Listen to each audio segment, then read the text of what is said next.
Hello, I am Elise of Plan with Elise, and welcome to my channel. If you are new here, thank you so much for stopping by. I am so excited for my first year participating in the 25 days of planner tips. Thank you so much to Tamara for including me. And if you are coming over here from Estella's video yesterday, thanks for stopping by.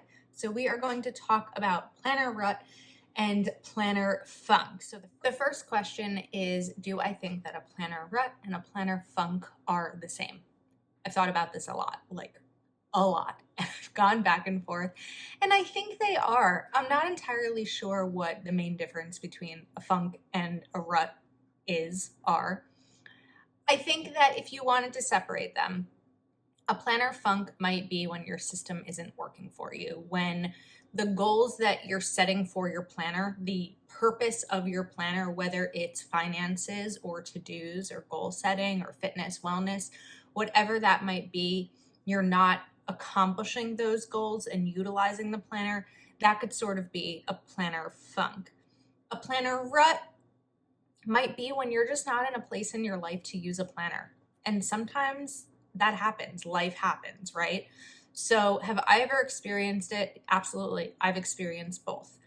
I think that when I first started planning a few years ago, I was experiencing a funk because I was trying to make someone else's system work for me. I was watching a lot of YouTube videos to figure out how to get started. And I saw someone using a planning system and I was like, well, I like this person and I like their videos, so I'm going to do that exact same system. And over time, I realized that that system doesn't work for my life and my personal needs. And I had to let go of wanting to do what someone else was doing in order to adapt what might work best for me and utilize it for my life. And then I also think the planner rut, it's happened a couple of times. Like I said, life happens. So when I might be going through something personal, whether it be a breakup or a death in the family or just some really big challenges, I might not want to pull out my planner. And there's times that I haven't, that I leave my planner closed until I'm ready to open it again. Because when I'm going through something difficult, sometimes a planner can be intimidating because all of those things and those goals you've set and those plans you've made are staring you in the face, where you might not be able to fulfill those, whether they're fulfilling them for yourself. No one will know if I clean off my desk at the end of the day today. So that's a need that I have to fulfill myself and something to do for me. But there's other plans. There's, family outing. There's something like that, which are commitments.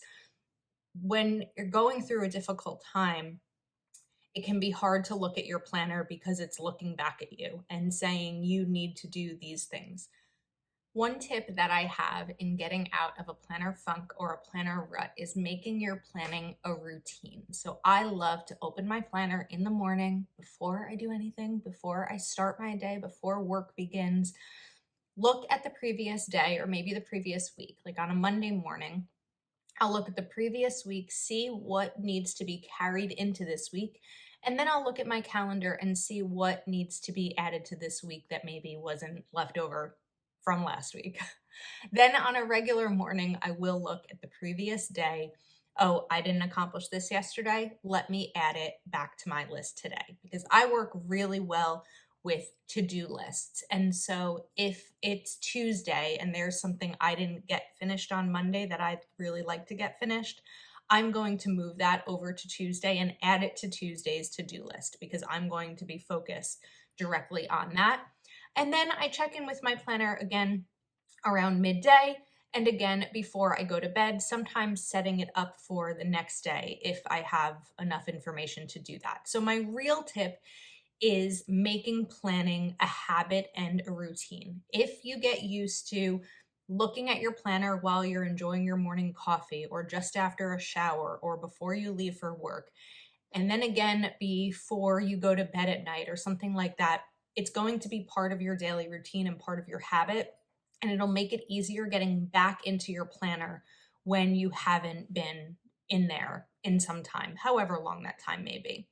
The other tip, and going back to my original experience with a planner funk, is if there's a system that's not working for you, don't be afraid to change it. If you first tried a daily planner and you're finding that it doesn't work for you, maybe try a weekly. If you're using one layout like a vertical and it's not working, there's so many planners and layouts and brands and designs. The possibilities are endless, which I think in itself can even get overwhelming. And then what I do is back to basics. Just recently, I opened a notebook. I wrote down a list of everything that I wanted to do in all categories of my life. It included Christmas gifts, things to clean, bills to pay, social media things to do, all the things. And it's like a brain dump, just getting it all down. And then I can delegate. Delegate what needs to be done urgently, what can wait, what can go to another day. Is there someone who can help me with one of these tasks? Oftentimes, it's just a matter of going back to basics. I always say this when it comes to budgeting. Yes, budget planners are amazing, but all I really need to make a budget is a piece of paper, a pen, and a calculator, because I'm not very good at math. So I think in planning, sometimes it's the same, just going back to basics. So those are my thoughts on a planner rut and a planner funk. Don't forget to check out tomorrow's video over at Plan with Lakin, and I will have all of the channels linked in the description of this video.